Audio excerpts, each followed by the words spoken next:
Hello students, welcome to constant exam GK. इस video में आपको फिजिक्स के चैप्टर वेव यानी तरंग, इससे रिलेटेड जितने भी इम्पॉर्टेंट क्वेश्चंस हैं उन सभी को कवर करूंगा। अगर आप भी आरआरबी ग्रुप डी एग्ज़ाम की तैयारी करते हैं, ये वीडियो आपके लिए काफ़ी इम्पॉर्टेंट होगा आपके एग्ज़ाम पॉइंट ऑफ व्यू से, क्योंकि जितने भी प्रीवियस ईयर क्वेश्चंस हैं और जितने रिपीटेड क्वेश्चंस हैं उन सभी को मैंने इस वीडियो में MCQ के माध्यम से ऐड किया है और उन सभी क्वेश्चन को डिस्कस भी करूँगा।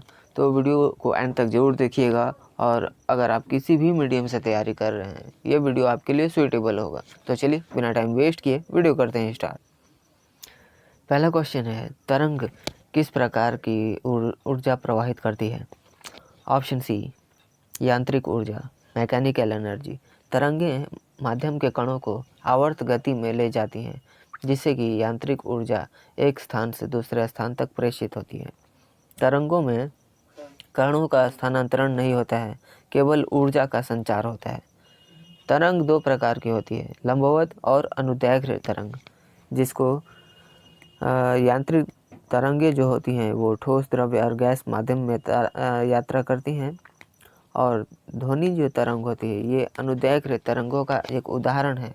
आगे मैं आपको बताऊंगा इन सभी को एग्जाम्पल के साथ। ध्वनि तरंगें किस प्रकार की तरंगें होती हैं? राइट आंसर ऑप्शन बी, अनुदैर्घ्य तरंग होती है। अनुदैर्घ्य तरंग ऑप्शन बी। ये तरंगे माध्यम में कणों की कंपन दिशा में ऊर्जा का संचार करती है, और अनुदैर्घ्य तरंगे माध्यम में कणों की आवर्त गति का परिणाम होती है। ये तरंगे हवा, पानी और ठोस माध्यमों में यात्रा कर सकती हैं। बिना माध्यम के भी ध्वनि तरंगे यात्रा नहीं कर सकती हैं। नेक्स्ट क्वेश्चन है, तरंग प्रतिरोध क्या है? ऑप्शन सी, माध्यम का वह गुण जो तरंग के प्रवाह का विरोध करता है, और इसमें तरंग प्रतिरोध माध्यम की घनता और तरंग की गति पर निर्भर करता है। उच्चतर प्रतिरोध वाली सामग्री तरंग संचरण को कम करती है, और यह तरंग प्रतिबिंब और संचरण को प्रभावित करता है। नेक्स्ट क्वेश्चन, तरंगों का परावर्तन कब होता है? ऑप्शन सी, तरंग के किसी बाधा से टकराने पर। इसके नियमों में आवक कोण और परावर्तित कोण समान होते हैं। परावर्तन ध्वनि प्रत्यावर्ती, प्रकाश की छाया और प्रतिबिंबित छवि के लिए महत्वपूर्ण है। परावर्तन से तरंग की आवृत्ति नहीं बदलती है, और यह समुद्र की तरंगों, ध्वनि के प्रतिध्वनि और प्रकाश के प्रतिबिंब में देखी जाती है। नेक्स्ट क्वेश्चन, तरंगों का आवागमन किस माध्यम से होता है? राइट आंसर ऑप्शन बी, ठोस, द्रव्य और gas. Option B is the right answer. कुछ विद्युत चुंबकीय तरंगें बिना माध्यम के भी चल सकती हैं, परंतु यांत्रिक तरंगों को माध्यम चाहिए होता है, और तरंग की गति और प्रकृति माध्यम की औसत घनता और लचीलेपन पर निर्भर करता है। ध्वनि तरंगों का निर्धारण वातावरण की स्थिति पर भी निर्भर करता है। नेक्स्ट क्वेश्चन, तरंगों की आवृत्ति का SI इकाई क्या है? Option B, hertz. Option B is the right answer. और देखो, ये हर्ट्ज इकाई है जिसका अर्थ होता है सेकंड में एक हिस्से में कंपन होता है। और आपको मैंने ध्वनि वाले चैप्टर में इसको अच्छे से एक्सप्लेन किया है, तो अगर आपने उस वीडियो को नहीं देखा है तो आप उसको ज़रूर देख लीजिएगा। उसके बाद ही ये वीडियो देखिएगा, तभी आपको दोनों ही चैप्टर समझ में आएंगे। आवृत्ति तरंग की पहचान और उसके स्रोत के कंपन की दर बताती है।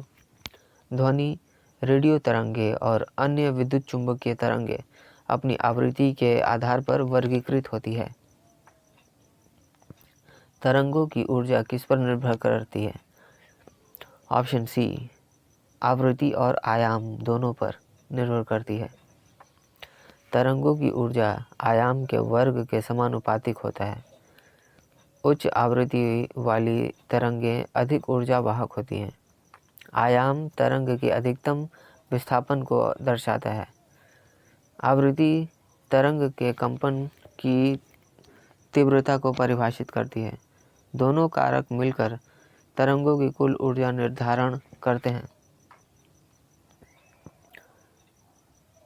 नेक्स्ट क्वेश्चन, प्रकाश तरंगें किस प्रकार की होती हैं?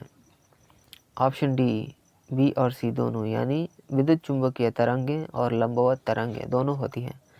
ये तरंगें माध्यम के बिना भी फैल सकती हैं। प्रकाश तरंगें लंबवत तरंगों की श्रेणी में आती है। विद्युत और चुंबकीय क्षेत्र एक दूसरे के अनुलंब होते हैं। तरंगें किस सिद्धांत का पालन करती हैं? ऑप्शन सी, परस्पर व्यवहार।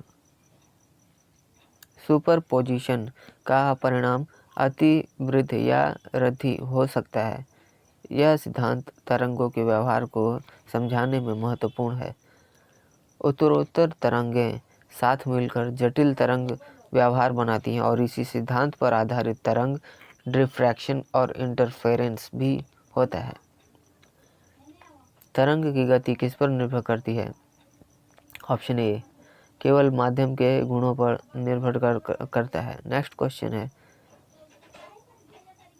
ध्वनि तरंगें किस माध्यम में सबसे तेज गति करती हैं? तो आपको मालूम ही है, option C is the right answer, ठोस। नेक्स्ट क्वेश्चन, तरंग दैर्घ्य क्या दर्शाता है? ऑप्शन बी, एक दोहराव वाली लहर की लंबाई को दर्शाता है। तरंग दैर्घ्य बड़े होने पर तरंग की आवृत्ति कम होती है। यह तरंग की प्रकृति और माध्यम से प्रभावित होती है। तरंग दैर्घ्य का मापन मीटर में होता है। तरंगों की गति और आवृत्ति को समझने के लिए यह अवधारणा जरूरी है। तरंग की आयाम क्या दर्शाता है? राइट आंसर, ऑप्शन सी, कंपन की अधिकतम दूरी को दर्शाता है।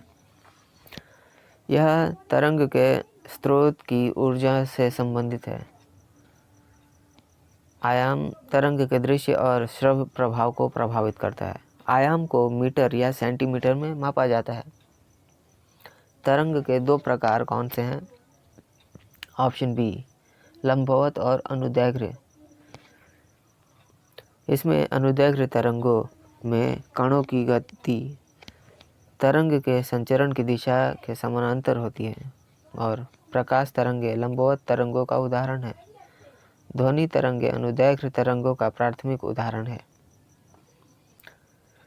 तरंगों में ऊर्जा का संचरण किस प्रकार होता है? ऑप्शन बी, ऊर्जा का स्थानांतरण से। ऊर्जा एक स्थान से दूसरे स्थान तक प्रेषित होता है। तरंगों का यह गुण उन्हें ऊर्जा का एक माध्यम बनाता है। यह ऊर्जा तरंग के स्वरूप के अनुसार परिवर्तनशील होती है। तरंगों का दाब क्या होता है? ऑप्शन बी, तरंग के माध्यम में उत्पन्न बल। यह दाब तरंग की तीव्रता और आवृत्ति पर निर्भर करता है। दाब से ही ध्वनि की तीव्रता समझी जाती है। तरंगें दाब के माध्यम से ऊर्जा और संदेश प्रेषित करती है। दाब के माप ध्वनि विज्ञान में भी महत्वपूर्ण है। नेक्स्ट क्वेश्चन, ध्वनि तरंगें कितने प्रकार की होती हैं? ऑप्शन ए, केवल अनुदैर्घ्य होती है। नेक्स्ट क्वेश्चन है, तरंगों का उत्पन्न होना क्या होता है? राइट आंसर ऑप्शन सी, कंपन या विक्षेपण। नेक्स्ट क्वेश्चन, देखिए, कंपन या विक्षेपण ये होगा। तरंगें किसी स्रोत के कंपन से उत्पन्न होती हैं। कंपन माध्यम के कणों को आवर्त गति में ले जाता है और बिना विक्षेपण के तरंग उत्पन्न होती है। यह विक्षेपण ऊर्जा का स्रोत होता है। तरंग लेकर ऊर्जा और सूचना दूर तक फैलती है। तरंगों का प्रकार किस आधार पर निर्धारित होता है? राइट आंसर ऑप्शन बी, कणों की दिशा पर निर्भर। Option B is the right answer. और इसमें तरंग जो है ये लंबवत या अनुदैर्घ्य होती है कणों की गति के आधार पर। यदि कणों की गति तरंग की दिशा में लंबवत हो तो वह लंबवत तरंग है। यदि कणों की गति तरंग की दिशा के समानांतर हो तो वह अनुदैर्घ्य तरंग है। और तरंग का प्रकार मुख्य रूप से इसी भौतिक प्रकृति को दर्शाता है।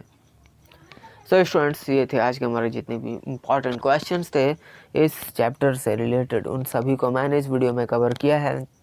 वीडियो से आपको थोड़ी भी हेल्प मिली है, वीडियो पर एक लाइक ज़रूर करिएगा। चैनल पर नए हैं तो चैनल को भी जरूर सब्सक्राइब कर लीजिएगा, क्योंकि इस तरह के वैल्यूएबल वीडियोज़ मैं आपके लिए हमेशा बनाता रहता हूँ। और अगर आपने हमारे पिछले वीडियोज़ नहीं देखे हैं तो उन सभी को आप ज़रूर कवर करिएगा। प्लेलिस्ट बना कर रख दिया गया है आपके चैनल पे, तो चैनल पर जाकर चेकआउट करिए और उन सारे टॉपिक्स को कवर करिए, जिससे कि आपके आरआरबी ग्रुप डी एग्ज़ाम से रिलेटेड आपके परीक्षा की तैयारी को बूस्ट अप मिले। तो चलिए मिलते हैं नेक्स्ट वीडियो में, तब तक के लिए कीप वॉचिंग, कीप प्रिपेयर।